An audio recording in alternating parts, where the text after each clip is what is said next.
o seu portátil. Calma. Não precisa de ter cuidado. Só para informar que já pode ouvir a Rádio Essencial em todo o lado, em todo o mundo. Em www.radioessencial.co.ao. Rádio Essencial, uma rádio de palavra, e a palavra circula na internet.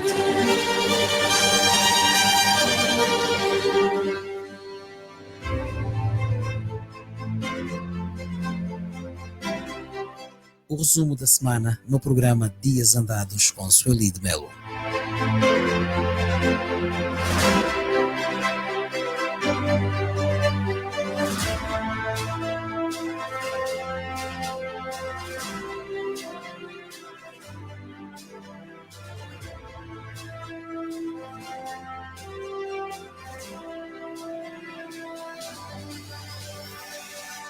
O tic-tac do relógio intensifica a crise política enquanto o presidente, diz-se, luta para manter a liderança ou, pelo menos, alguma influência no partido. Os estatutos partidários, inflexíveis por sua própria iniciativa, impedem a sua permanência no cadeirão máximo do MPLA ou qualquer alteração nesse sentido, levando, diz-se também, a pensar em medidas desesperadas para tentar contornar a situação.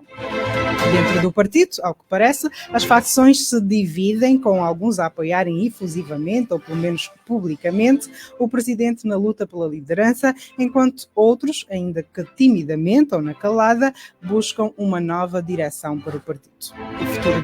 O futuro político do país está, portanto, em jogo, com incerteza a pairar sobre o destino do presidente e do seu partido. Entretanto, estas ações desesperadas apenas exacerbam os problemas já existentes. Uma governação duvidosa que resultou numa crise económica caracterizada por uma inflação galopante e um aumento significativo da pobreza. Não precisa andar muito para se perceber a indigência a que o angolano foi empurrado. As medidas impopulares implementadas pelo presidente apenas alimentaram o descontentamento popular, que em grande medida já não se esconde como outrora e que leva muitos jovens do contra a serem encarcerados. A nação rica em recursos naturais enfrenta uma crise económica e social sem precedentes que contrasta com a riqueza potencial. Esta semana, ficamos a saber que o país tem a segunda pior taxa de desemprego em toda a África, superando apenas a África do Sul. É preciso ter em conta, antes porém, que os dados do desemprego em Angola são fornecidos pelo Instituto Nacional de Estatística, que, com todo o respeito que merece, estão longe de serem os mais fiáveis. Portanto, o mais provável é que os números sejam astronomicamente maiores, mas isso são contas para outro rosário. Apesar da crise e do desemprego, recentemente o governo tomou a polémica decisão de aumentar as taxas de produtos de amplo consumo, como o arroz, o feijão, o açúcar e o leite. A medida que entrou em vigor este mês agrava ainda mais a situação dos cidadãos comuns, que lutam para lidar com os custos crescentes do dia a dia e que ainda travam uma batalha com o governo para ver se aumentam um pouco no Kwanza burro que ganha. Uma já anunciada batalha perdida. Ainda assim, mais uma vez, os funcionários públicos vão voltar a cruzar os braços, mas desta vez pedem a solidariedade de todos os trabalhadores angolanos que se condoem com o seu sofrimento e ajudem a fazer com que o país inteiro pare. Nestes dias que andaram, na mais recente saga da polarização política, governadores de diferentes províncias recusaram gestos de cortesia vindos de deputados da UNITA. Pelo menos 8 governadores fizeram recurso ao copy-paste para rejeitar os cumprimentos dos membros do Partido Galo Negro, com a justificação de que não foram notificados pela Presidente da Assembleia Nacional. Ou seja, até mesmo para receberem cumprimentos precisam de ordens superiores, quais fantoches. A situação atingiu um novo nível esta manhã, quando uma caravana composta por deputados da UNITA foi atacada no Quanto Cubano. Como resultado, uma pessoa morreu, 2 estão desaparecidas, uma em estado crítico e 4 em estado grave. O Secretariado Provincial da UNITA, no Quanto Cubano, já havia denunciado há 2 dias atos de intolerância a mando, alegadamente, do primeiro secretário provincial do MPLA, que culminaram com a destruição da casa do secretário municipal do Partido dos Maninhos. A viagem à Idade Média teve direito a bilhetes que avisavam que no Quito Naval a UNITA só tem entrada, não tem saída. O que mais dizer de tal barbaridade? Vamos ficar com o recado de Valdemar Bastos. I don't ever slow up, no I don't take shit. I got no love for the fakeness. If you wanna play tough and wanna hate this, I'll always show up. I don't ever slow up, no I don't take shit. I got no love for the fakeness. If you wanna play tough and wanna hate this, I'll always show up and make a statement. I don't ever slow up, no I don't take shit. I got no love for the fakeness. If you wanna play tough and wanna hate this, I'll always show up and make a statement. Everything I do so instinctive and so passionate. Every word I move so descriptive like an adjective. I got a vendetta against people who patented being negative when you should be getting after it. I got facts over tracks, this and that. Spitting slow, spitting fast. I could roast, I could gas. Think I'm okay at last, but I don't know if that can erase all the past. And the pettiness, a reflection of the emptiness. Hilarious, you think you're worth my time, you're delirious. Mysterious, because you hide behind a fake exterior. Inferior, you know I'll always be a bit superior. Get off of me, this ain't no humble brag. I want you to hear words, you can say them back. I want you to feel free from the chains at last, and to believe in what you got, it was built to last, yeah. Now that I've been put through hell, I never got anyone's help. I had to do it all myself. I don't ever slow up, no I don't take shit. I got no love for the fakeness. If you wanna play tough and wanna hate this, I'll always show up and make a statement. I don't ever slow up, no I don't take shit. I got no love for the fakeness. If you wanna play tough and wanna hate this, I'll always show up and make a statement. Gonna learn the consequence of being incompetent. Mental health is confidence, dreams and some modestness. I'm not here to save the day, that's for you to take away. I could play a million mind games, but instead I say something not illogical, something that is topical. Rub it on and watch it go, make yourself unstoppable. Dreams are irresponsible, but they're always possible. If you just believe, you could be so remarkable. Thoughts in my head, a collage and they spread. I'll be great one day, going off of my meds. No, I'm not giving up, no, I'm not giving in. I will make it to the top, taking off in the wind. I gotta make it, I'm saving every day to taste it. I'm patient, but my mind, it can hardly take it. I'm chasing a dream that I've had for several ages. A vacant, modern kingdom for the taking. Now that I've been put through hell, I never got anyone's help. I had to do it all myself. Bastos. O dia de hoje ficou marcado pela inauguração de mais um hospital terciário em Viana. Apenas hoje, o Presidente da República decidiu desvendar o segredo por trás da construção de tantos hospitais. Segundo João Lourenço, sendo filho de um enfermeiro, cresceu a andar pelos corredores dos hospitais, por isso sabe dar valor à saúde das pessoas. Ainda vai a tempo de andar pelas ruas da cidade, a ver a precariedade das estradas e do saneamento, que ao andar pelas ruas baixo os vidros para observar a pobreza em que se vive, que percorra também os corredores dos mercados formais e informais para inteirar-se dos preços insustentáveis, que percorra as folhas de salário e veja que as contas não fecham. Talvez assim dê valor a outras coisas mais. Nestes dias que andaram, o caso 500 milhões voltou a vir à tona, com o juiz jubilado do Tribunal Constitucional, Raul Araújo, a desfazer alguns equívocos. De acordo com o professor catedrático, os direitos dos visados tinham de ser repostos imediatamente a partir do momento em que o Tribunal Constitucional remeteu o acórdão ao Tribunal Superior. Este tema volta a ser analisado por Evaristo Moura. O resumo semanal da atualidade passa por aqui. A política, a economia, as polémicas, o rumo do país, as decisões em análise. Todas as sextas-feiras, no final da tarde, com o diretor do jornal Valor Económico, Evaristo Molaza. Rádio Essencial, uma opinião com valor. Boa tarde, Evaristo Molaza. Boa tarde, Sabi. Boa tarde, ouvintes da Rádio Essencial. Começamos com esta matéria do jornal Valor Económico, uma entrevista. Há ainda alguma confusão entre juristas sobre que caminho deve seguir neste processo? Para o constitucionalista Raul Araújo, não há dúvidas, o processo está morto. Boa tarde mais uma vez. Sim, penso que o professor Raul Araújo, penso não, o professor Raul Araújo é uma pessoa respeitada no universo académico angolano e muito particularmente na área do direito, não é? Já foi juiz-presidente, aliás, juiz conselheiro do tribunal que tomou a decisão que é objeto desta conversa agora. E o que ele emitiu foi, no fundo, uma opinião técnica, de entendimento que ele tem sobre a decisão do Tribunal Constitucional. Mas deixa-me que eu te diga, Sueli, apesar de aparentemente existirem interpretações, repito, aparentemente diversas, a impressão com que eu fico das leituras diferentes que vão sendo feitas, as diferenças são, sobretudo, de natureza procedimental.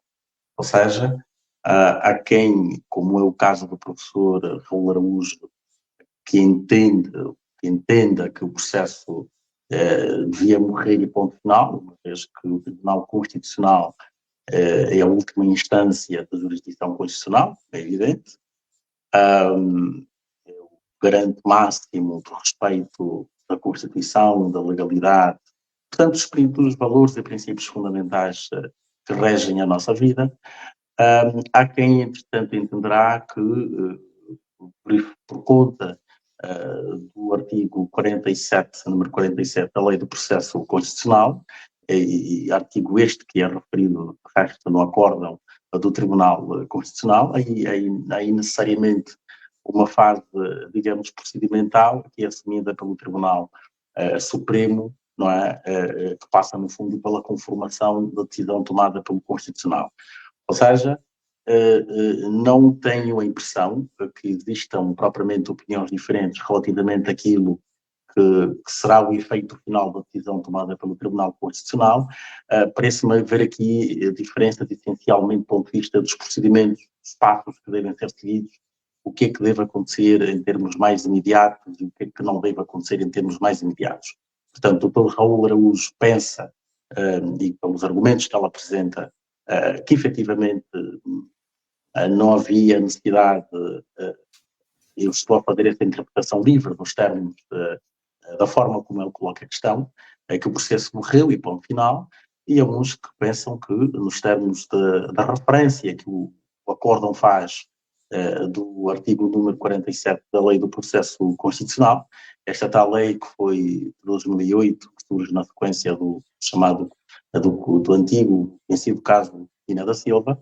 Portanto, há quem pense naturalmente que o Tribunal Supremo deve naturalmente reunir o seu colégio, o seu plenário, para, no fundo, tomar uma decisão que seja consequente, que seja em consonância, ou seja, que cumpra, no fundo, a determinação do Tribunal Constitucional, que de resto, no fundo, passa pela anulação do processo, pelo arquivamento do processo. É uma questão procedimental, mas qual das duas teses está correta, no caso?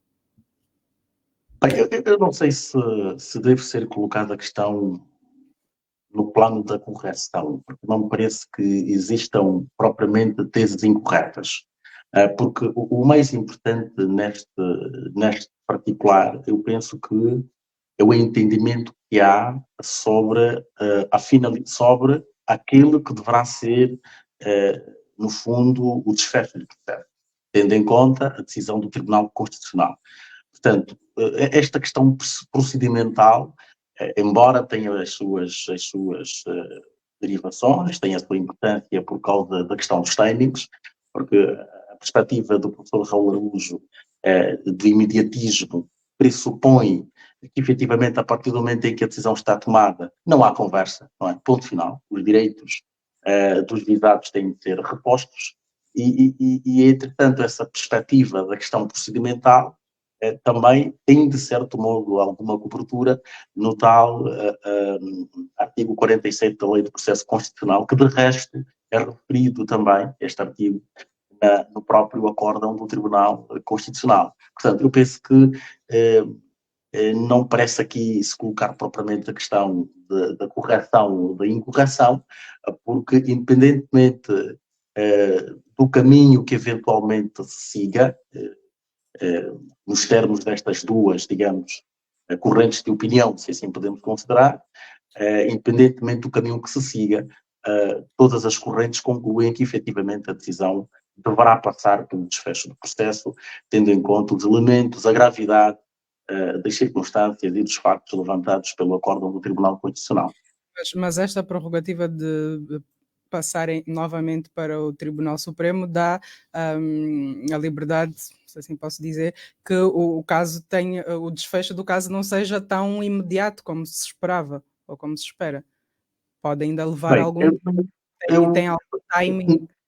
Naturalmente, nós sabemos que isto é reconhecido inclusivamente pelas pessoas do mundo do direito, que existe uma espécie, vamos lá utilizar aqui um termo mais tranquilo, mais comum, uma espécie de ciúme, uma relação, uma certa fricção entre os tribunais superiores e muito particularmente entre o Tribunal Supremo e o Tribunal Constitucional. Tem-se a ideia de que o Tribunal Constitucional, ou melhor, o Tribunal Supremo, tem, digamos, tem alguma dificuldade, muitas vezes, em acatar de forma imediata as decisões do Tribunal Constitucional, porventura, pela sua qualidade de Tribunal Superior, portanto, e nesse sentido é que penso que se enquadra a questão que tu levantas, não é? Mas, como diz o professor Raul Araújo, e muito bem, portanto, quando se trata de matéria de lei, quando se trata de matéria de Constituição, não se pode, ou pelo menos não se devia entrar pelo jogo dos egos, não é? Porque isto também, de certo modo, descredibiliza, ou seja, agrava a descredibilização das instituições, porque descredibilizar seria, da minha parte, generoso fazer esta referência para uma instituição que já é de todo muito pouco credível, não é? Portanto, eu penso que esta luta de egos só agrava o descrédito que a sociedade tem em relação a estas instituições, e particularmente o Tribunal Supremo, como eu tenho referido, que tem uma exposição muito maior ao processo, à agenda política, digamos assim, da governação, e como digo, pronto, aqui é mais uma questão de ciúmes, porque de outra forma não se poderia entender a necessidade que o Tribunal Supremo eventualmente teria de levar muito tempo para conformar a sua decisão nos termos do acórdão do Tribunal Constitucional. Já se passaram 8 dias. Não percebo? Já se passaram 8 dias, pelo menos desde que... Precisamente. Nós já semana passada comentávamos sobre esse tema e tu questionavas sobre a questão dos timings. Naturalmente isso saberá quem tem, no fundo, a decisão de fazer esse desfecho, não é? Porque, de resto, ninguém sabe. É esperado, naturalmente, que essa decisão seja o mais breve possível, pelas circunstâncias e pelos factos que já foram aqui referidos, mas também nós não podemos descurar, como eu acabei de dizer, estes elementos, digamos, extra-direito, extra-justiça, elementos mais de natureza político, de natureza política, elementos mais de natureza pessoal, dos egos, não é? Que muitas vezes também têm a sua interferência na decisão de processos tão importantes e que passam por instituições tão importantes quanto os dois tribunais, ou dois dos tribunais superiores, dos mais importantes, como é evidente, o Tribunal Supremo e o Tribunal, obviamente sem desprimor aos demais, mas o Tribunal Supremo e o Tribunal Constitucional, pelas competências específicas que têm, acabam por ser, digamos, os tribunais mais importantes entre os tribunais superiores, embora tecnicamente talvez não o facto dos tribunais serem superiores não exista propriamente esta relação de hierarquia, mas repito, pelas competências específicas que cada uma dessas instituições tem, acabam por ser aqueles que têm mais relevância e que têm maior capilaridade, digamos, do ponto de vista da intervenção, na resolução dos problemas que lhes são naturalmente submetidos, não é? Isto para dizer que, repito, é esperado que o Tribunal Supremo cumpra a decisão, se assim se pode dizer, do Tribunal Constitucional dentro de prazos considerados razoáveis. Já poderia tê-lo feito, mas não podemos descurar os elementos a que eu me referi aqui há bocado e que foram muito bem lembrados pelo professor catedrático Paulo Araújo, estas questões dos ciúmes, a tal questão da dificuldade, muitas vezes, no relacionamento entre essas duas instituições, o que faz com que o Supremo tome alguma discricionariedade na definição dos timings para a execução das sentenças ou dos acordos, melhor, do Tribunal Constitucional. O professor Raul Araújo praticamente arrasa com o Tribunal Supremo. Numa situação normal ou num país normal, Joel Leonardo já teria renunciado. Bem, Joel Leonardo num país normal já teria renunciado por outras razões e não por esta. Não quero de forma alguma relativizar, até porque o que está aqui em causa, estamos aqui digamos, a comentar é a entrevista do Dr. Raul Araújo, preciso ter-me disso em conta. Estamos a falar da entrevista e não necessariamente do caso em si, portanto é da opinião técnica do professor Raul Araújo. Eu penso que a opinião do professor Raul Araújo não é propriamente o facto ou a circunstância mais grave em que o Presidente do Tribunal Supremo já esteve envolvido ao longo ou referenciado desde que está à frente desta instituição. Diz a pergunta, e muito bem, é uma pergunta que se responde por si mesma, não é? Porque fala de um país normal, o nosso, como é evidente, não é um país normal, como todos sabemos. Até aqueles que pensam que é, sabem que não é? Mas naturalmente somos seres sociais, com interesses muitas vezes que nos levam a olhar para as coisas de acordo com perspectivas muito pessoais, muito umbiguistas, e nesse sentido, pronto, o país acaba por ser relegado em segundo plano, em benefício dos interesses pessoais. Mas, pronto, como digo, a tua pergunta responde-se automaticamente porque tu falas de um país normal, coisa que efetivamente o nosso, infelizmente, ainda não é. Muito bem, vamos passar para outro tema também do valor económico, que na edição desta semana dá conta que João Lourenço está impedido de alterar os estatutos do MPLA em Congresso Extraordinário. Presumo que o presidente do MPLA saiba disso. Por que é que vem à tona este assunto? Não, esta pergunta vem à tona por uma razão muito simples. Deve estar lembrada que foi o valor económico que em setembro do ano passado, vamos assim dizer, foi de alguma maneira escavar os estatutos do MPLA, por conta do contexto político, por conta dos temas políticos que se colocavam na altura, sobre a hipótese de uma eventual candidatura do presidente João Lourenço ao próximo Congresso do MPLA. E aquilo que nós dissemos, porque era um tema que estava na agenda e continua, obviamente, neste momento, como eu dizia, o que nós dissemos na altura era que, efetivamente, nos termos dos estatutos do partido do MPLA, o presidente João Lourenço não podia concorrer, porque havia tal limitação fixada, uma norma fixada no artigo 120, que impõe o presidente do partido como candidato a presidente da República. Ora, partindo do princípio de que o presidente João Lourenço vai terminar o seu segundo mandato em 2017, portanto, o segundo e último mandato constitucional, o Tribunal, em 2027, exatamente, portanto, o partido do MPLA sujeita-se à obrigação de eleger um novo presidente no Congresso Ordinário de 2026 para que esteja apto a concorrer, digamos, às eleições presidenciais nos termos dos estatutos atuais. A verdade é que, de lá para cá, houve interpretações diversas relativamente ao alcance desta norma e o que é que efetivamente poderia ser feito em termos de engenharias políticas para que essa norma fosse contornada.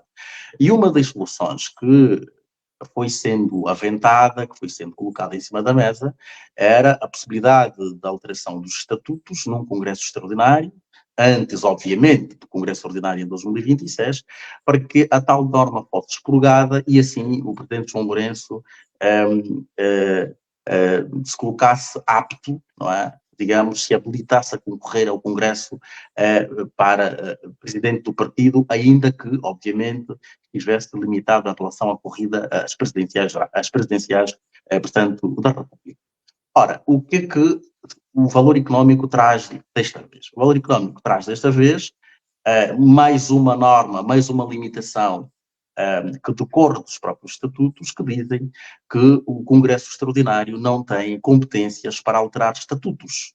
Portanto, isto é uma norma do artigo 78, salvo erro, dos estatutos do MPLA, ou melhor, portanto, o artigo 78 faz referência às competências do Congresso Extraordinário e o artigo 75 faz referência às competências do Tribunal, do Congresso Ordinário. E é nesse artigo 75 em que está claramente expressa que é reserva absoluta do Congresso Ordinário a alteração dos estatutos e de programas. Ou seja, ainda que eventualmente o Presidente João Lourenço venha convocar um Congresso Extraordinário, que deverá ocorrer, ou se ocorrer, deverá ser necessariamente antes de 2026, porque 2026 é o ano do Congresso Ordinário.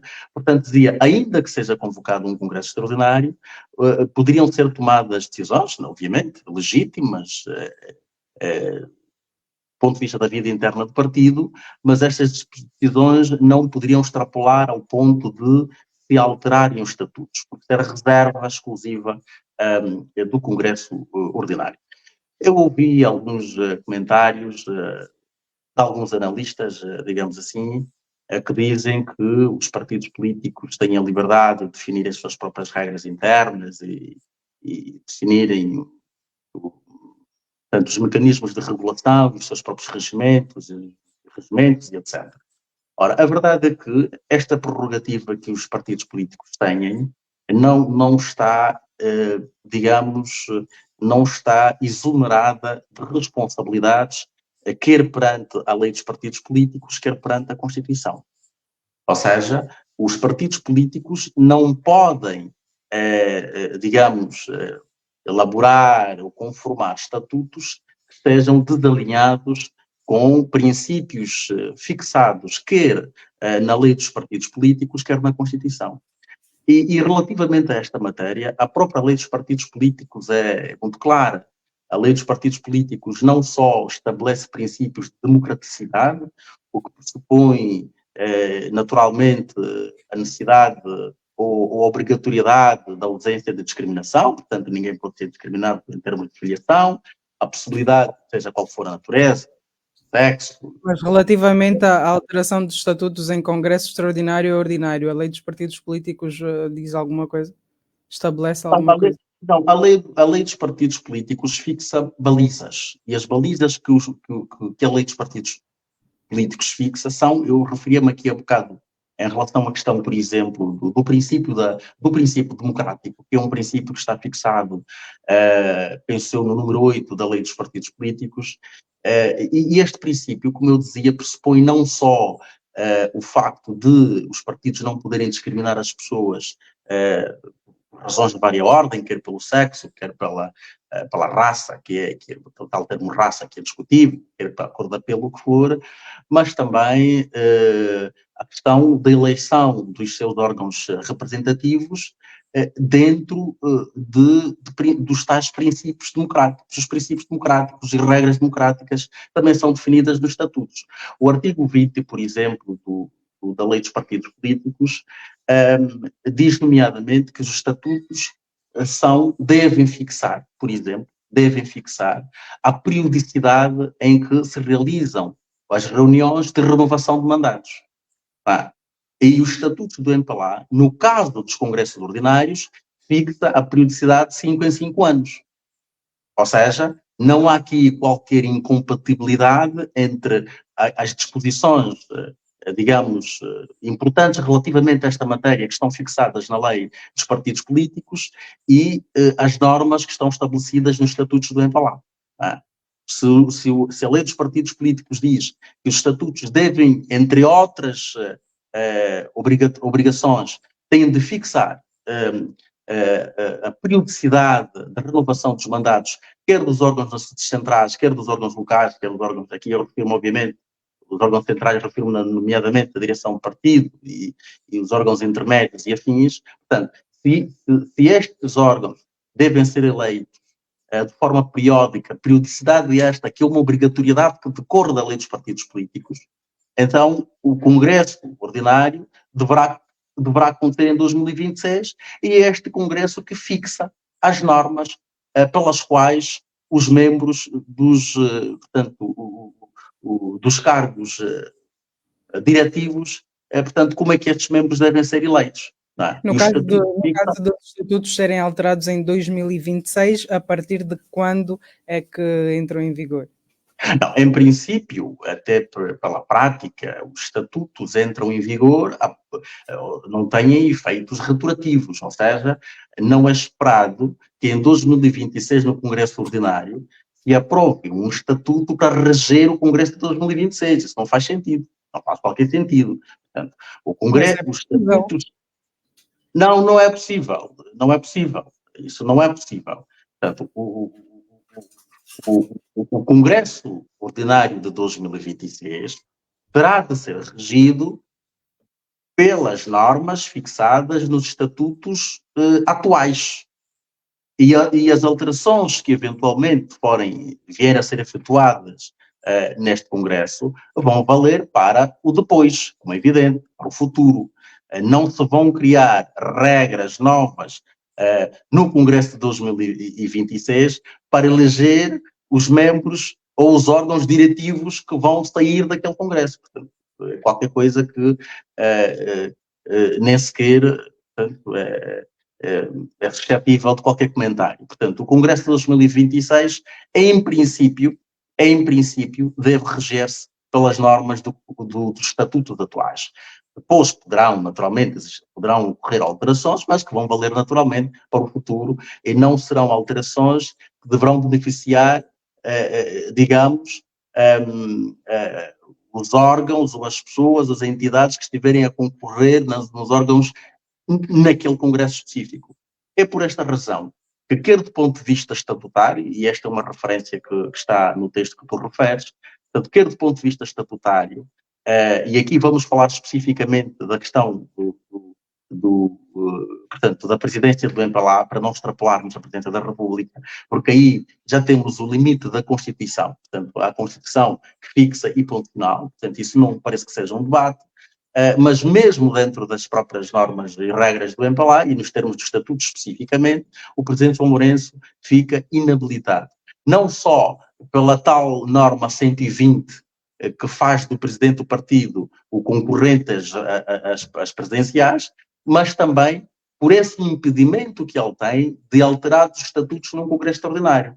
Porque se ele tivesse a possibilidade, em termos estatutários, de alterar, digamos, os estatutos num Congresso Extraordinário, e como de resto, do ponto de vista da análise, de alguma especulação política, digamos assim, se pensa que aquilo que se vai colocar em cima da mesa na próxima reunião do Comitê Central do MPLA este será precisamente um dos temas, mas digo, o Presidente fica limitado não só pela questão do 120, mas também por essa questão, digamos, do 75, que dá competências exclusivas ao Congresso Ordinário para alterar estatutos. Ou seja, ainda que o Presidente João Lourenço convoque um Congresso Extraordinário, em princípio não poderá alterar os estatutos, sob pena até deste Congresso, se for o caso, vir a ser impugnado.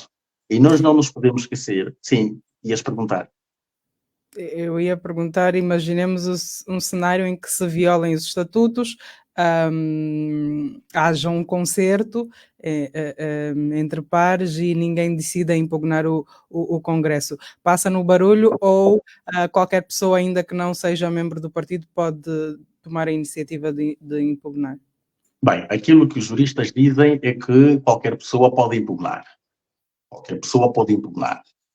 Mas eu penso que a questão fundamental não estará só na impugnação em si, depois, porque é preciso termos em conta que o órgão que depois tem competências para dirimir este tipo de conflitos é o Tribunal Constitucional. A pergunta que se colocará depois é se o Tribunal Constitucional terá coragem de tomar uma decisão que vá, digamos, em sentido contrário daquela que eventualmente for sufragada no Congresso do MPLA, ainda que este Congresso decorra de uma violação dos estatutos.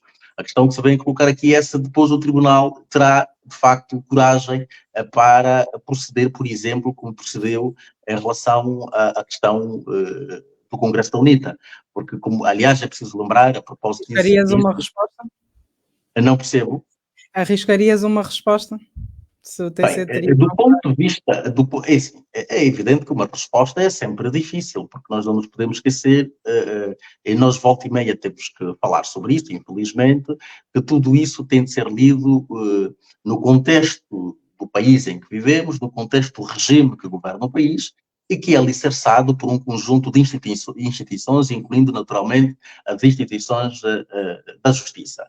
Mas, como dizia, uma situação como esta colocaria o Tribunal Constitucional, de facto, numa situação extremamente complicada, entre a espada e a parede, diria eu, porque até foi o próprio Tribunal Constitucional que criou jurisprudência, eu diria, se me permites aqui o termo, de interferência nas questões mais íntimas dos partidos políticos. Nós estamos lembrados que, no caso da anulação do Congresso da UNITA, não foi só a questão da nacionalidade que esteve em causa. Não foi só a questão da nacionalidade. O Tribunal Constitucional também julgou o facto de órgãos que alegadamente não tinham competências para tomar determinadas decisões no âmbito do processo eleitoral terem tomado as tais decisões, que no fundo que haviam viabilizado, ainda que em termos provisórios, a candidatura de Adalberto Costa Júnior. Ou seja, há jurisprudência relativamente recente, não é?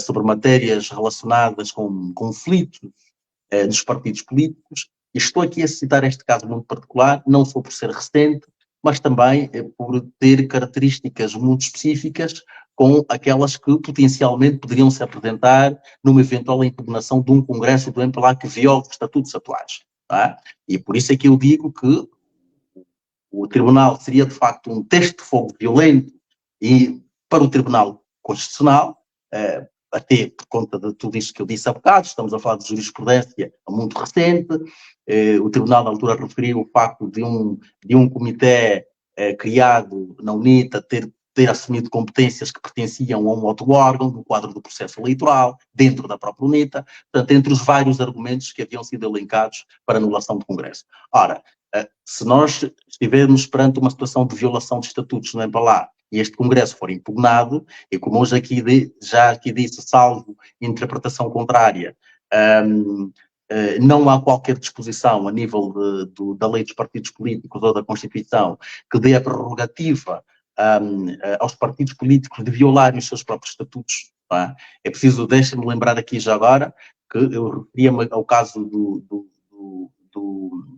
da UNITA, mas temos um caso recente, do PRS, cujo Congresso também está em conflito, portanto, um dos concorrentes que foi inabilitado recorreu ao Tribunal Constitucional, e o Tribunal Constitucional, como nós sabemos, exarou o acórdão que é de domínio público, que está no seu site, condicionando naturalmente a realização do Congresso do PRS. Portanto, como eu dizia, a jurisprudência produzida bastante e até recente em como a violação dos estatutos acaba sempre por ser um pressuposto mais do que válido para a anulação de congressos. E é preciso dizer, para aclarar, que a lei dos partidos políticos de que estamos a falar já é uma lei conformada à Constituição de 2010. Portanto, é preciso também termos isso em conta. Não é? Portanto, do ponto de vista estritamente estatutário, do ponto de vista estritamente legal, o cenário que se coloca é que, efetivamente, o Presidente João Lourenço não pode chegar em 2026 como candidato à presidência do MPLA. Esta é a questão legal, estatutária, formal, este é o desenho que se coloca agora. Has de me perguntar, isto há de se concretizar, e já não te saberia responder a esta pergunta. Mas há voltas a dar, há contornos que podem ser feitos para que, de alguma forma, manobras que possam ser feitas para se contornar a situação de alguma de outra forma. Os estatutos podem ser pura e simplesmente violados e depois não haver qualquer consequência a nível do Tribunal Constitucional. Aliás, a tua pergunta não é despropositada. Quando tu me perguntas se efetivamente os estatutos podem ser alterados no Congresso Extraordinário, se os estatutos podem ser violados, Estas duas perguntas têm uma razão de ser. Eu acredito que elas se baseiam na convicção de que temos, pronto, a circunstância de sermos governados pelo regime que normalmente se distingue também pela discricionariedade no uso das leis, mesmo aquelas que são aprovadas pelo próprio regime. Não nos espantaria que a tal margem a que te referes, que do ponto de vista legal não existe, fosse uma pura violação, uma pura e grosseira violação dos próprios estatutos. Portanto, esta margem, nos termos da nossa realidade política, a margem sempre existe, porque nós temos, digamos, e se quisermos fazer uma extrapolação para o Estado, para a governação, nós temos Estado no sentido da administração, no sentido da governação, que é, de facto, especialista em violar direitos até dos mais fundamentais estabelecidos na Constituição formal que o próprio aprovou. Não é? Portanto, por isso é que eu dizia há bocado que se me perguntares se efetivamente o tal cenário estatutário, legal, formal, etc., há de se concretizar, eu nunca te saberia responder a esta pergunta pelas circunstâncias do regime que nos governa, pelas circunstâncias até do próprio partido específico MPLA, porque infelizmente o MPLA até hoje nos habituou a ser um partido, digamos, que sobrevive muito também da cobardia dos seus principais dirigentes, não é? Ratifica tudo e mais alguma coisa, portanto a voz de quem manda é a voz da lei. Não temos propriamente exemplos interessantes como aquilo que acabamos de ver, ou como aquilo que acabamos de ver em Moçambique, não é? Em que Filipe Nyusi foi literalmente encostado às cordas pelos próprios camaradas da Frelimo, não é? Fez-se de desentendido, é evidente que ele também não percebe, aparentemente é uma pessoa desentendida, mas naquele caso ter-se-á feito desentendido propositadamente. No MPLA nós não temos propriamente, o MPLA não tem essa configuração. Os dirigentes do MPLA não têm essa configuração. Mas o tempo não é estático, não é? O tempo não é estático. Nunca podemos apostar de tudo que eventualmente, independentemente de toda a realidade que é do nosso conhecimento, o tempo não é estático, as circunstâncias vão se alterando. João Lourenço em 2026 não é propriamente o João Lourenço de 2017, muito menos o de 2021, portanto são muitas contas que são feitas e nesse sentido nunca podemos afirmar de forma categórica que eventualmente não possamos vir a ter uma surpresa. Não é? E aqui surpresa entenda-se correntes diferentes dentro do partido que venham a contestar quaisquer manobras que violem as normas estatutárias ou quaisquer manobras que eventualmente queiram levar mais além determinados interesses do presidente João Lourenço. Portanto, nós não podemos, de facto, descartar de forma absoluta este cenário, embora tenhamos as nossas razões para desconfiar que é um cenário muito difícil por aquilo que, como disse há bocado, os dirigentes do MPLA, e eu aqui digo dirigentes porque são aqueles que de facto têm envolto na matéria, por aquilo que os dirigentes do MPLA nos habituaram a ver. 18h14, já estamos no Dias Andados, programa que vai ao ar todas as sextas-feiras, depois das 17h30. Podemos ser acompanhados em direto no Facebook, na nossa página do Facebook e também do YouTube. Vamos passar para outro tema. Vamos falar sobre o ato bárbaro que aconteceu hoje no Conde Cubango. Deputados da UNITA foram agredidos. A situação começou antes, né, com a negação de vários governadores provinciais em recebê-los e, calculo, não foi garantida a segurança da delegação de deputados. Começo por perguntar, antes de irmos propriamente para este ato de violência, os deputados têm ou não direito a serem escoltados, assegurados, pelo menos enquanto trabalham? Tem. E, como eu disse, calculo que o facto dos governadores não terem podido receber os deputados também influenciou de alguma forma a que não tivessem esse asseguramento. Vamos lá. Nós não podemos partir, infelizmente, tu me obrigas a dizer as coisas, não há outra forma de dizer, mas também não há nada de novo que eu possa dizer sobre isso. Portanto, não me parece propriamente que estes eventos, a todos os títulos condenáveis, lamentáveis, possam ter ocorrido sem que efetivamente tenha havido alguma coordenação, algum comando, digamos assim. Não é possível. Eu não creio e eu acredito que muitos angolanos também não acreditarão que essas circunstâncias ou que estes eventos, desculpe, eu não percebi. Orientação de quem? De quem seria? A orientação de poder, como é evidente. Então, quem seria? A orientação de poder. Mas falas de não receberem os deputados ou destes atos de violência?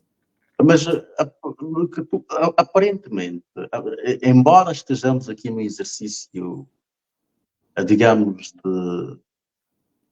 de análise, não é, de factos, é inevitável. Não há como nós não associarmos, não é, a cadência dos acontecimentos. Não há, são indissociáveis. Não é? Porque, aliás, basta olharmos para aquilo que foram os argumentos apresentados pelos governos provinciais que se recusaram a receber as delegações da UNITA para, digamos, encontros de cortesia.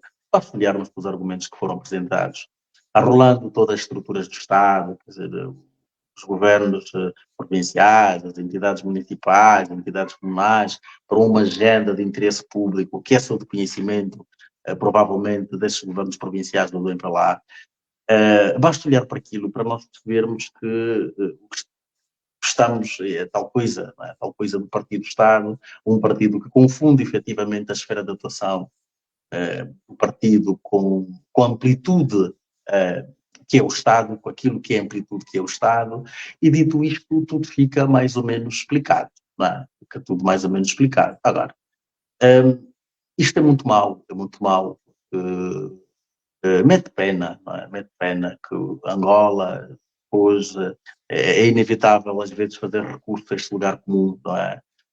Depois de mais de 22 anos de guerra, continue a assistir a cenários destes níveis de intolerância que não se explicam, simplesmente não se explicam, senão por esta agenda que nós conhecemos completamente doentia do poder, de manutenção e de controle do poder de forma absoluta, a qualquer preço, a todo custo. E o curioso é que não se compreenda como é que toda esta forma de agir do poder interfere nas questões de desenvolvimento do país, não é? Porque é muito curioso que nós depois assistamos a discursos das lideranças que propalam um certo desenvolvimento, a persecução de objetivos de desenvolvimento, mas depois temos cenários como estes que, de facto, como eu tenho feito questão de dizer repetidas vezes, não são só absolutamente lamentáveis, como nos atrasam enquanto país, e atrasam a todos os níveis, mesmo até no plano económico. É verdade que as pessoas muitas vezes têm dificuldades em interconectarem, não é, os efeitos de uma realidade sobre outras, mas a verdade é que é aqui uma relação muito estreita, porque nós acabamos por perder muita energia que deveria ser canalizada para propósitos muito mais interessantes, muito mais benéficos, muito mais vantajosos para o país, e continuamos a ter, infelizmente, um poder que insiste que, de facto, os angolanos têm de perder tempo nestas coisas, não é? E quando há perdas de vidas humanas, quando um partido político não pode, repara que estamos a falar de um partido político como a UNITA, que é, digamos, dos fundadores do sistema partidário angolano, dos fundadores deste processo que se pretende de democratização do país, e até hoje, com o tempo de existência que tem, e com o tempo que eu já referi aqui há bocado decorrido sobre o fim da guerra, ainda temos um partido que é limitado, que não pode chegar a determinadas realidades, que não pode fazer determinado tipo de incursões, porque fica sujeito. Estamos a falar de deputados que são membros de um órgão de soberania, não é? Os deputados são entidades soberanas de um órgão de soberania, eleitas pelo povo, e que são simplesmente impedidos, os deputados no caso, de realizarem atividades como aquelas que a UNITA está a fazer. Portanto, isto é muito lamentável, quer dizer, é muito difícil encontrar palavras para, depois de tudo o que nós diariamente dizemos sobre a realidade do nosso país, sobretudo a realidade política, é muito difícil encontrar palavras para descrever isto que nós vivemos ainda hoje, não é? E, sobretudo, eu gosto sempre de lembrar a circunstância de estarmos a ser governados por uma liderança que prometeu um país reformado, um país mais democrático, não é? Um país que foi uma pura ilusão, para a infelicidade de toda a gente, para a infelicidade de todos nós, não é? Uma pura mentira, uma pura ilusão, não é? Temos uma liderança que prometeu isso, ao ponto de, eu gosto de lembrar, a quando da eleição, por exemplo, de Adalberto Costa Júnior em 2019, o presidente João Lourenço ter mandado uma mensagem efusiva de felicitações e uma mensagem efusiva, estendendo a mão para que os principais partidos ou os principais atores políticos trabalhassem juntos em prol dos interesses de fundo do país, nomeadamente a questão da democratização também. É este líder que nos prometeu tudo isso, que hoje nos recua, nos coloca a falar sobre situações que deviam ter ficado no passado, não é? É uma pena. E é uma pena, sobretudo, porque aparentemente há uma agenda nesse sentido que não para por aqui, não é? Quanto mais nos formos aproximando dos momentos derradeiros da luta política e particularmente partidária, é muito provável que, infelizmente, atos como estes e continuem, infelizmente, a repetir-se pelo país, sob o olhar silencioso também daquelas entidades que têm algum poder de influência, nomeadamente as entidades externas, não é? Os países que têm algum poder sobre o poder angolano, não é? que têm alguma palavra forte sobre o poder angolano. Eu, obviamente, não sou daqueles que... Eu não penso que a solução dos nossos problemas tem de vir necessariamente fora, não é? Mas nós temos sempre também de denunciar aquela postura hipócrita, não é? Dos países, dos organismos internacionais, que todos os dias apregoam os valores da democracia, os valores dos direitos humanos, mas depois assistem a situações como estas de forma serena, tranquila, mudos, calados, o que é uma vergonha total, não é? Uma vergonha, uma pena, não é? Portanto, não é difícil. O Presidente da República de alguma forma se vai pronunciar sobre este incidente? Não acredito porque já houve vários outros incidentes, não que quando morre uma pessoa é sempre um incidente muito grave, não é? Quando morre uma pessoa por intolerância política é sempre um incidente muito grave, mas é evidente que a questão quantitativa também tem a sua importância, não é? Já houve circunstâncias em que morreram muito mais pessoas e não tivemos reações do Presidente da República, portanto, o que é que nos levaria a acreditar que desta vez haveríamos de tê-la, não é? Aliás, se esta intolerância vem de facto do regime, não é? E quem comanda o regime é o Presidente da República, qual é o interesse?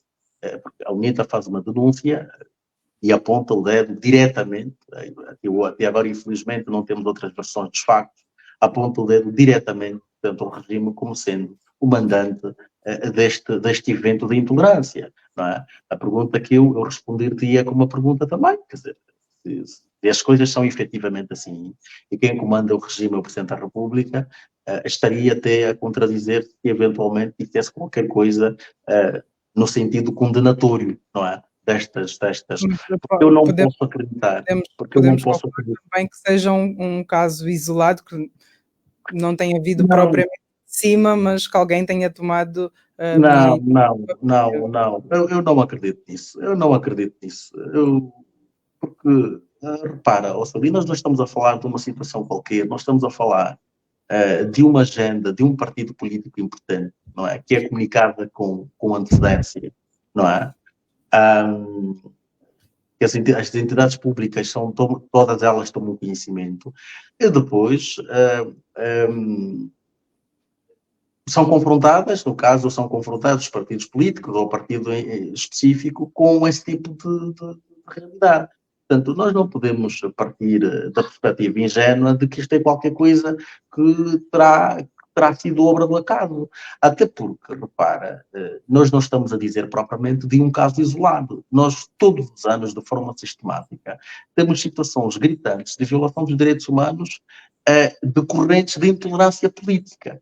Não é? Decorrentes, não às vezes até outras questões de natureza, nomeadamente a nível da justiça, ou o que for, mas estamos a falar de situações de intolerância política.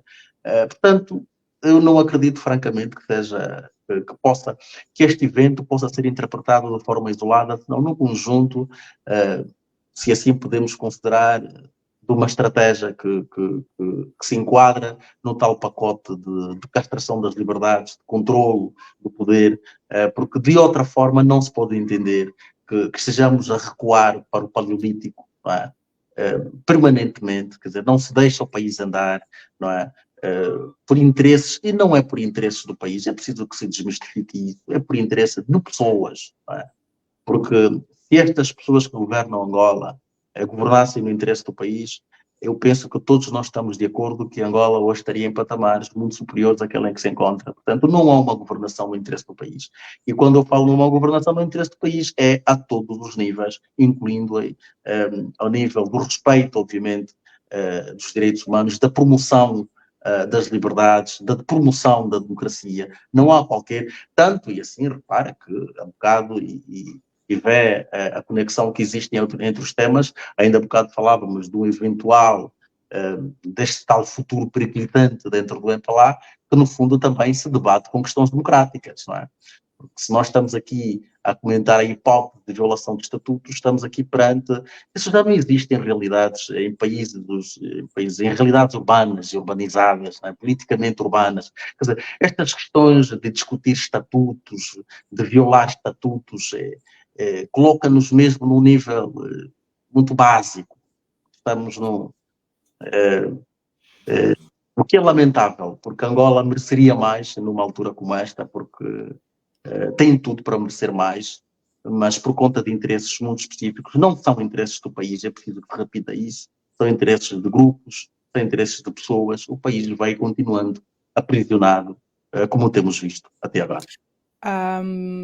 Os procedimentos da Assembleia Nacional exigem que, até para receber cumprimentos ou para receber os governadores, por uma questão de cortesia, tenha de haver a autorização da Presidente. Ora, se isto assim fosse, excluindo obviamente exagero, a este domínio nós só poderíamos ser equiparados à Coreia do Norte. E é uma comparação injusta. A justificação dada por 8 governadores. E a minha resposta é esta. Isto é de um nível... há muitas coisas que acontecem em Angola, e quando eu digo que o nosso país mete pena, que eu até, e vou dizer isso de forma quase irónica, até me leva, de certo modo, a compreender, não é? Aquela filosofia, aquela teorização sobre a mentira da realidade angolana, não é? Que ouvimos um certo ministro dizer, quando vamos lá fora, vamos lá mentir, não é? Vamos mentir, vamos dizer que o país é bom, não é? Há certas coisas, e eu estou a dizer isso com toda a ironia, obviamente, que isto representa, que de facto há muitas coisas que nos envergonham enquanto país, não é? Que metem vergonha a serem expostas perante o mundo, porque nos colocam num plano muito excessivamente atrasado, atrás do atraso. E o que é absolutamente vergonhoso, quer dizer, só o facto de alguém pensar, um governador provincial pensar, que pode escrever aquilo, pode pôr aquilo num papel, é qualquer coisa, no mínimo aberrante, é qualquer coisa que está além de surreal. Num país que se diz formalmente democrático, e quem diz que o país é democrático são os do MPLA, não é? São os do MPLA que dizem que o país é democrático. Quer dizer, pôr aquilo em papel, não é? É suficientemente vergonhoso. Um governador provincial, não é? Portanto, isto não é qualificável. Às vezes é muito difícil encontrar as palavras adequadas para descrever uma realidade política sobre a qual falamos todos os dias e que tem a capacidade de nos surpreender todos os dias no sentido pior da coisa, não é? É inacreditável. É simplesmente inacreditável. 18h31, vamos avançar para outro tema. O Presidente da República autorizou no primeiro trimestre do ano contratações simplificadas avaliadas em cerca de 1,419 bilhões de kwanzas, uma queda de 50,8% comparativamente a 2023, mas que superou em 87% os valores de 2022. Esta também é uma matéria do Jornal Valor Económico. Sim. Bem, o que nós temos aqui, e tu fazes bem em referir 3 anos diferentes, não é? Que não nos permitem estabelecer uma tendência, não é? Porque se nós tivéssemos, vamos lá dizer, 2, 3 anos consecutivos com sinais de um certo sentido, eventualmente poderíamos aqui, com correção técnica, mencionar uma certa tendência de correção, não é? Mas nós temos 3 anos ao oscilar. Temos o 2022, em que houve uma subida significativa da contratação simplificada. Depois, em 2023, portanto, há este recuo, digamos, portanto, em 2023 há esse recuo, face aos números do primeiro trimestre de 2024. Portanto, estamos aqui a comparar, eu até não diria 3 anos, estamos a falar de 4, porque em 2020, a comparação que se faz em relação a 2022 é em relação a 2021. Portanto, em 2021 a contratação simplificada disparou acima de 250%. Portanto, em 2021, em 2022, passa a 2021. Em 2023, passa a 2024, ou vice-versa, portanto. Em 2024, no primeiro trimestre, há um recuo, de cerca, como dizes, a aproximar-se dos 60%, mas, por exemplo, em relação aos números de 2022, há um crescimento de 87%. Ou seja, nós temos aqui, não sei se me fiz perceber, mas nós temos aqui oscilações que não nos permitem dizer que temos aqui uma tendência num sentido A ou no sentido B.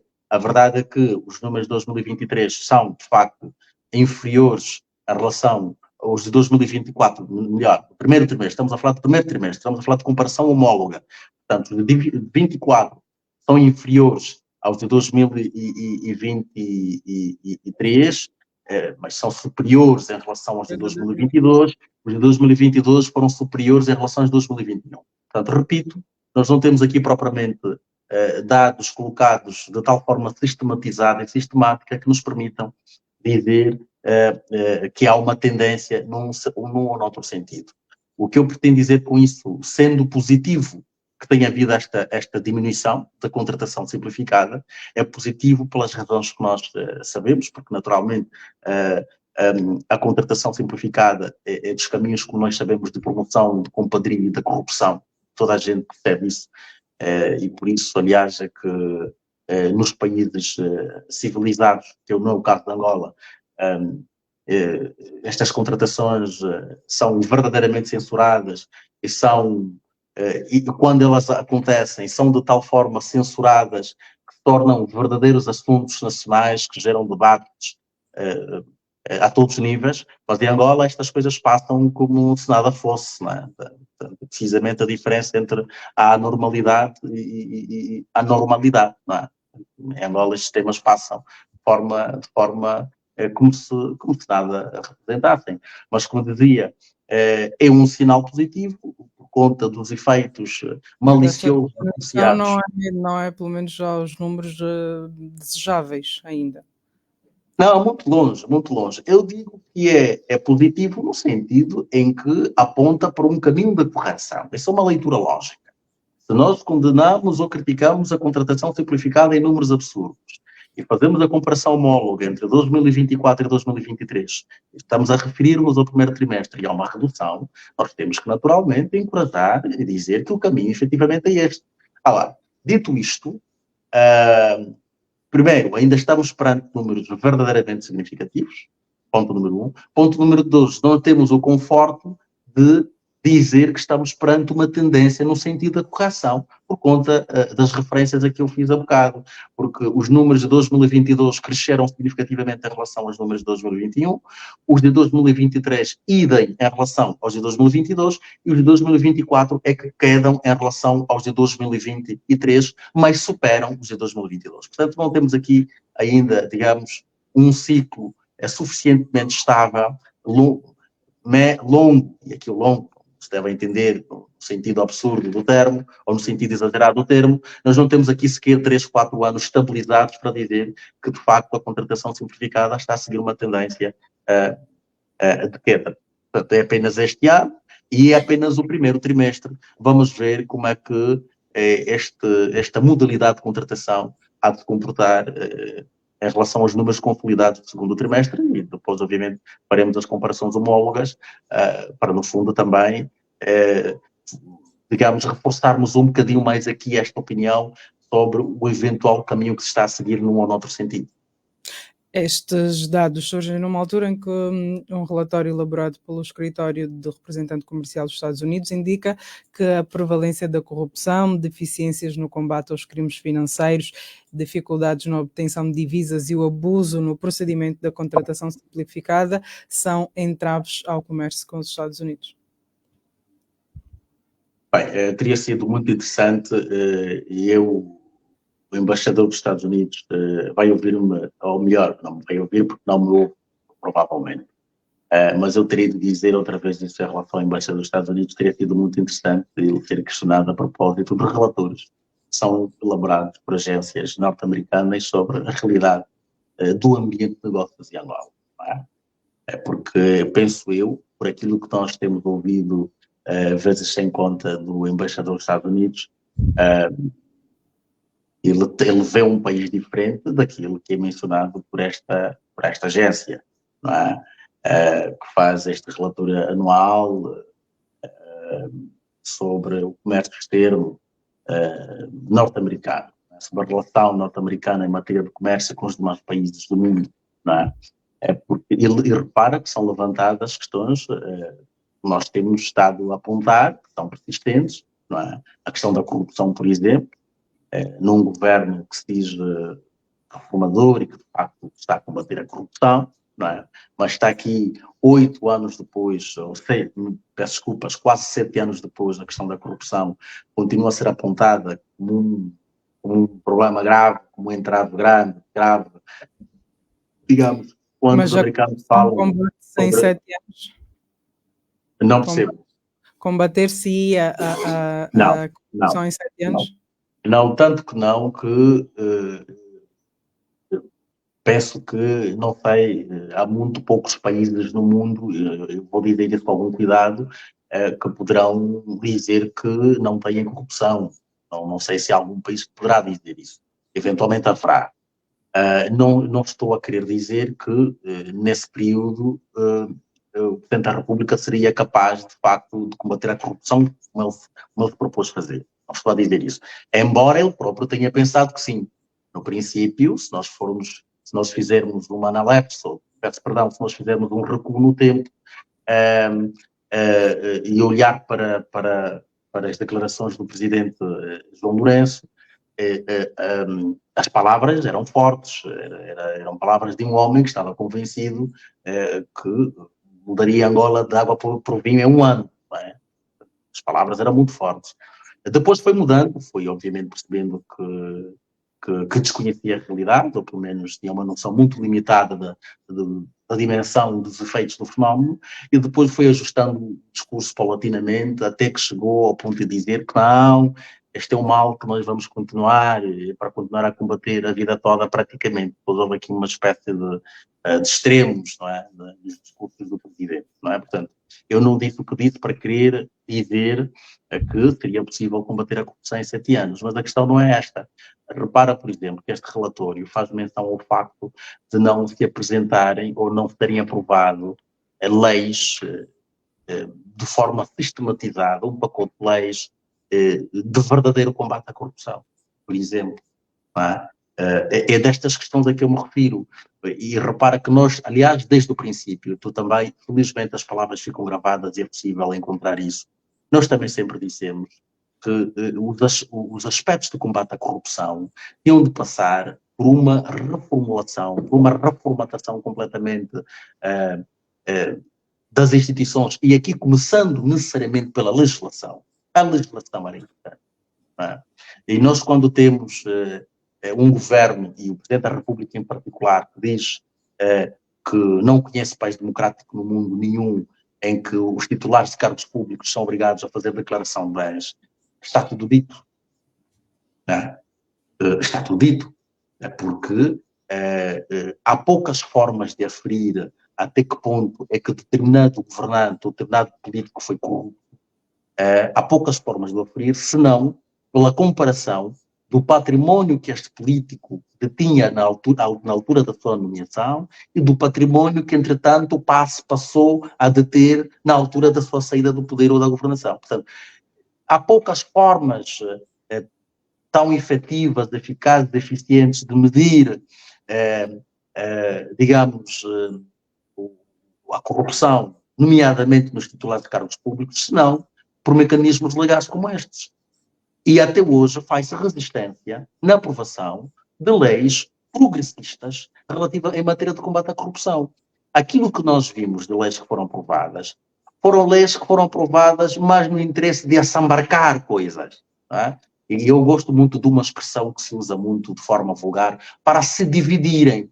Não é? Portanto, foram leis aprovadas para assambarcar coisas, para se dividirem. Não é? Depois o resto lá vemos, vai sair uma coisa qualquer, pronto, isso vai lá para o PRIV, vamos lá privatizar isso, e tudo o resto já foi, já nos distribuímos os 10%, e depois sai o Tribunal Constitucional dizer, olha, o senhor não tinha competências para aprovar uma lei com estas características, isso é reserva exclusiva da Assembleia Nacional que tem competências de aprovar a despesa pública do Estado, ou a despesa do Estado, mas também, tudo bem, quem já recebeu também não precisa devolver. Não é? E depois temos estas coisas. Não é? Por isso é que, com muita pena, aliás, deixa-me dizer-te outra coisa, que não existem, os governos com características autoritárias, precisam da corrupção também para se manterem no poder, alimentam-se muito da corrupção. Precisam repare, deixa-me que eu te dê aqui um exemplo muito prático. Introduziu-se o debate sobre a possibilidade, ou o tal fantasma que paira em Angola, sobre a hipótese de o Presidente João Lourenço mover mundo de montanhas para forçar um terceiro mandato. Ora, no espaço público, e muito particularmente no espaço político-mediático, especula-se, e atenção, especulação que tem com autores até de peso, como por exemplo o líder da oposição. Especula-se que um dos mecanismos passará pela tentativa de compra de consciência de deputados da oposição. Qual é o nome que se dá a isso? Qual é o nome que se dá a isso? A compra de consciência faz... Qual é o nome que se dá a isso? E mais, com que recursos? Com recursos de quem? Com recursos públicos. Portanto, por isso é que os regimes com características autocráticas são regimes que são, para os quais a corrupção é muito importante. Pode haver aqui um fingimento para determinadas pessoas e para determinados interesses e para atingir determinados propósitos, mas a corrupção não pode acabar porque a corrupção alimenta o próprio regime. O próprio regime alimenta-se da corrupção. E mais do que eu, temos aí relatórios do país que considera Angola como o mais importante país africano para os Estados Unidos. Não é? Dizer, olha, isto aqui, em termos de ambiente de negócio, isto aqui está tudo mal, isto aqui continua tudo corrupto, faz referência, nomeadamente, à questão das lacunas na legislação, as dificuldades de combate aos crimes financeiros. Não é? São os americanos que estão a dizê-lo. É verdade que existem vários aspectos que configuram as tais barreiras ao comércio externo, muitos dos quais são até de natureza, eu diria, mais administrativa, mas os mais graves são, obviamente, estes que têm que ver com a falta de transparência do mercado e faz referência, nomeadamente, à contratação simplificada também.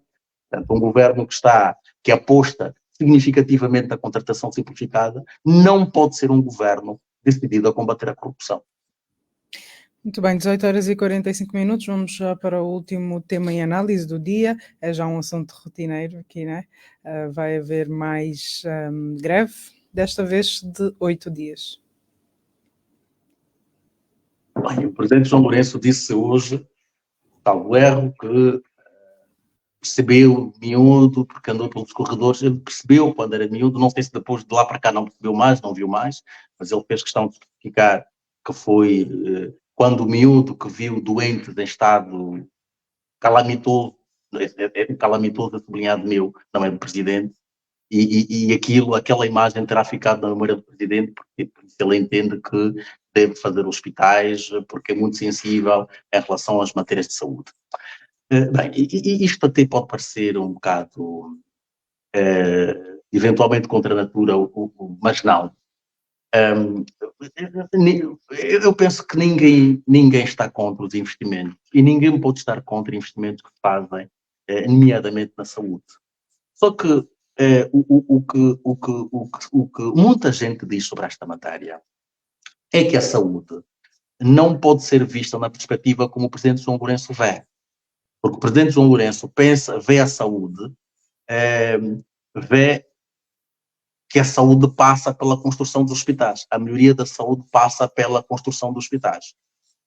O que os outros dizem ao presidente João Lourenço, e que aparentemente o presidente João Lourenço, pelo discurso, continua a não perceber, é que os hospitais deviam ser a última cadeia, não é? Deviam ser, digamos, o último setor na cadeia de resolução dos problemas da saúde.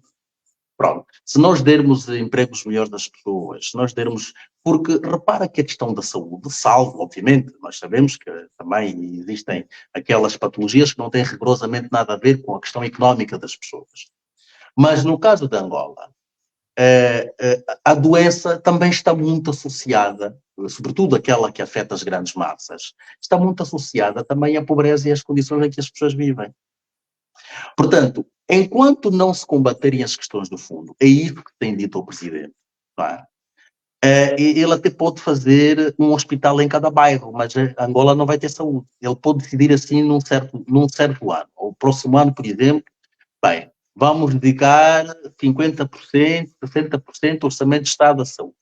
E constrói um hospital em cada bairro de Angola. Angola não vai ter saúde. Porque a questão da saúde não é uma questão, não é um problema em si mesmo. Não é? Quando se descura o combate à pobreza, a miséria, a pobreza extrema, a fome, quer dizer, não se pode ter saúde, é impossível que haja saúde. Tenhamos o número de hospital que possamos ter. Alguém a dizer, não, mas independentemente disso é importante que se faça, que se construam hospitais, é verdade. É verdade que é importante que se construam hospitais. Mas é tão verdade também que esses hospitais não só devem ser hospitais bonitos, com equipamentos capazes, mas devem ter também técnicos capazes, devem ter profissionais naturalmente capazes e devem ser suportados por, digamos, uma estrutura na sociedade que faça dos hospitais um recurso. Estamos a ficar sem tempo, quero que fales sobre a greve. Não, mas eu estou a falar da greve, no fundo. Eu estou a falar da greve porquê? Porque o que é que os grevistas dizem? Os grevistas dizem que o governo não dá condições às pessoas. O salário não quer melhorar o salário mínimo. Não quer discutir a melhoria do salário mínimo. Nós estamos a falar da saúde. Como é que olhas para uma greve de 8 dias? É grave e obrigas-me aqui a repetir algumas coisas, naturalmente. É uma pena porque é muito difícil apoiar uma greve que eu tenho consciência que afeta sobretudo aquelas pessoas que menos capacidade têm em relação a tudo, não é? Mas também é muito difícil apoiar a tal inflexibilidade do governo. Portanto, esta incapacidade de liderança que existe, essa impossibilidade de se chegar, de se arranjarem compromissos compromissos estabilizados no tempo, revela, no fundo, é uma metáfora sobre a incapacidade da governação geral. Por isso é que se pedem, como é que se dizem, diagnósticos, não é? Depois de 7 anos no poder. Não é? Portanto, essa questão é uma metáfora da incapacidade geral. Não é? Portanto, a greve tem a ver com isso. As pessoas estão a reclamar precisamente porque, e repara que o setor da saúde tem sido dos mais ativos no conjunto das centrais sindicais, o pessoal da saúde tem sido dos mais ativos. Por isso é que eu, quando falava do hospital, estava a falar mesmo da greve. Porque o que é que os médicos dizem? Bem, o senhor está a construir hospitais, mas se nós não temos condições para trabalhar, o que é que a gente vai fazer? Não é? Como é que vamos curar as pessoas? Nós temos doentes nos hospitais, mas lá fora, ainda semana passada discutíamos isso no programa de sábado, mas lá fora temos centenas e centenas de pessoas deitadas a dormir porque não confiam nas instituições e todas estas pessoas, uma semana depois, também estão doentes. Não é? Ou estão a abarrotar os hospitais. Não é? Por isso é que a questão não tem que ver com a necessidade que há de se fazer investimentos ou não. Naturalmente os hospitais são importantes, mas a questão tem a ver com a forma redutora, aparentemente redutora, como o Presidente da República percebe o problema da saúde. Eu repito, a questão aparentemente redutora. Muito bem, fechamos assim mais uma análise da semana, marcamos encontro para a próxima. Até a próxima semana. O resumo semanal da atualidade passa por aqui. A política, a economia, as polémicas, o rumo do país, as decisões em análise. Todas as sextas-feiras, no final da tarde, com o diretor do jornal Valor Económico, Evaristo Molaza. Rádio Essencial, uma opinião com valor.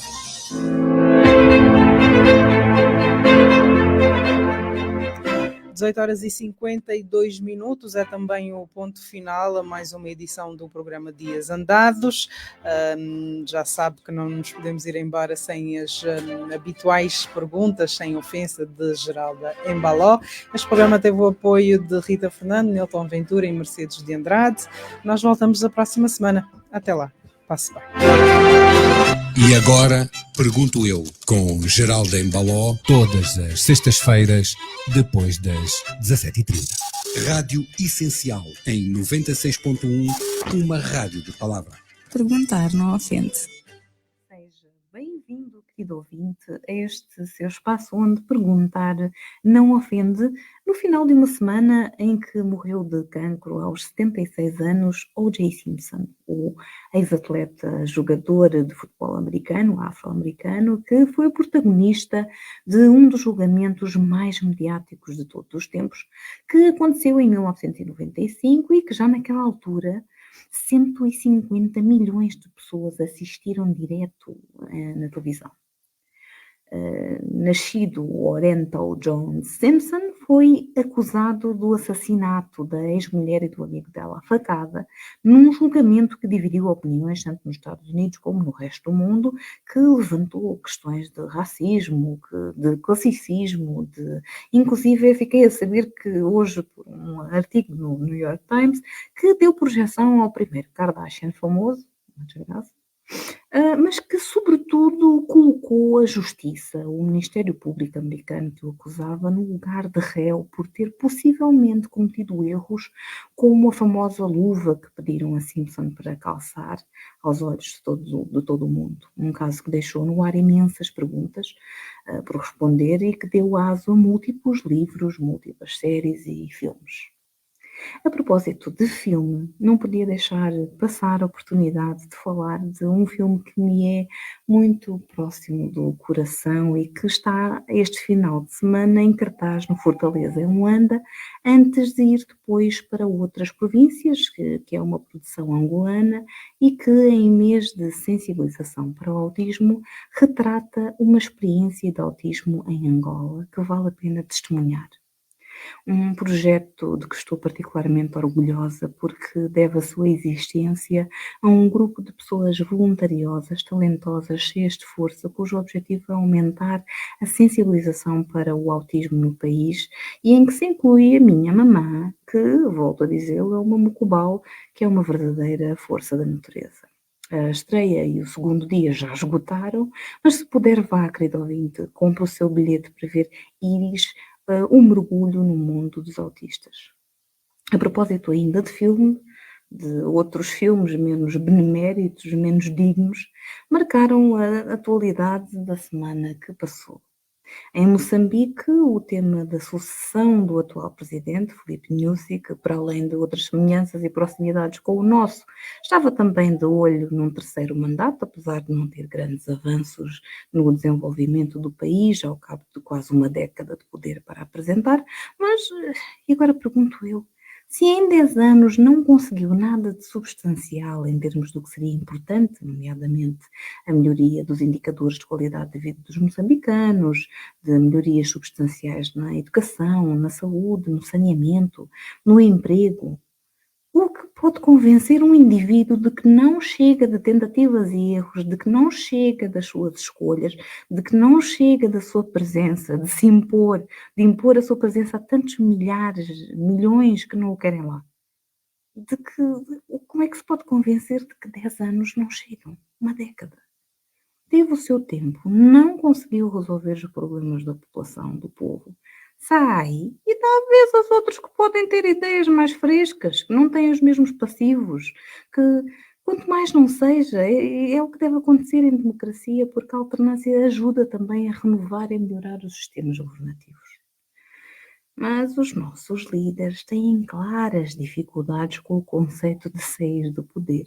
Nyusi tentou aventar a possibilidade de um terceiro mandato, que, como acontece entre nós, lhe está constitucionalmente vedado.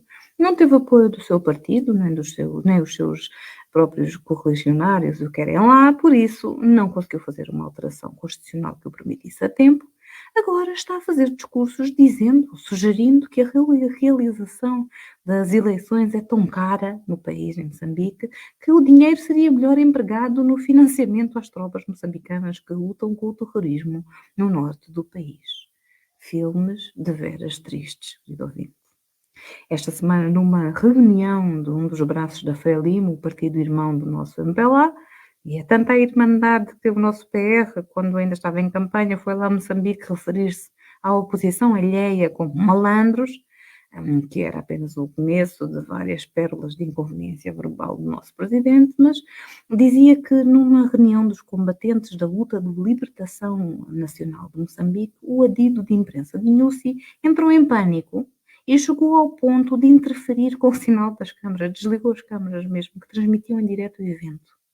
Tudo porque um mais velho do partido se levantou para dizer que o tema da sucessão à cadeira presidencial do partido no poder era o elefante na sala, quer dizer, o maior e o mais importante tema, e que estava a ser mantido fora da agenda. O ardido de imprensa, Arsénio Henriques, penso que é o nome dele, começou por virar ele próprio as câmaras de televisões antes de ordenar a retirada imediata de todos os jornalistas que se encontravam na sala, que acabava de ficar gelada com os pronunciamentos do mais velho Oscar Monteiro, escreve o Misa, e que disse a Nyusi que o tema de quem lhe vai suceder devia ser debatido também naquele fórum. O episódio levou uma veemente reprimenda do Misa Moçambique, que está sempre atento aos atropelos ao jornalismo, mas é sobretudo sintomático da gestão ausente de transparência a que este tipo de manobras em nome da manutenção do poder obrigam tantas vezes. Entre nós ouvir-se-ia amadores, é por isso que aqui não há diretos, à toa. E é por isso também que os jornalistas aqui são selecionados a dedo, de modo a que coisas que podem embaraçar o chefe e gente que pode embaraçar o chefe são completamente suprimidas. Entre nós também a atualidade andou marcada pelo seu próprio filme de sucessão presidencial. Havia congresso extraordinário, foi adiado, um dos poucos homens com voz no partido e que já tinha dito que há mais pessoas por aí, que terceiro mandato não era assunto, foi tornado ministro para ver se ocupa de outros afazeres e deixa de dizer coisas. Enfim, cada vez se torna mais evidente porque é que a pergunta do jornalista da France 24, penso que ele era francês, sobre um terceiro mandato, a resposta foi um tão evasivo, mas não menos constitucionalmente afrontoso. Se calhar podemos falar disso lá mais para 2027, diz o nosso Presidente da República. E não faltam sinais de que 10 anos de poder também não chegam a João Lourenço. Há a Constituição a limitar, diz quem leu também que os estatutos do seu próprio partido e que aprovou pessoalmente estão a limitar, mas continua evidentemente a insistir, a manobrar, a tentar um terceiro mandato que lhe é vedado. Diz quem leu porque os estatutos, a leitura de estatutos, a leitura dos documentos que são submetidos para aprovação parece ser difícil e não é apenas pelo presidente do MPLA, que parece não ter lido os estatutos que aprovou, como disse recentemente Francisco Viana à nossa Rádio Essencial, os deputados na Assembleia Nacional também votam sem analisar convenientemente os documentos que vão a debate, pelo que vão votando sem o devido conhecimento de causa. Literacia entre os líderes e entre os decisores políticos precisa-se. Pelos vistos, querido ouvinte, se não leem o que votam e aprovam sem ler, que esperança podemos ter nós de que saibam o que estão a fazer em prol do coletivo? São filmes, querido ouvinte. São filmes e, como dizia o editorial do Valor Económico esta semana, compremos pipocas. Mas é com esperança sempre, querido ouvinte, que marcamos a encontro aqui. Até à próxima, na sua Rádio Essencial. E agora, pergunto eu, com Geraldo Embaló, todas as sextas-feiras, depois das 17h30.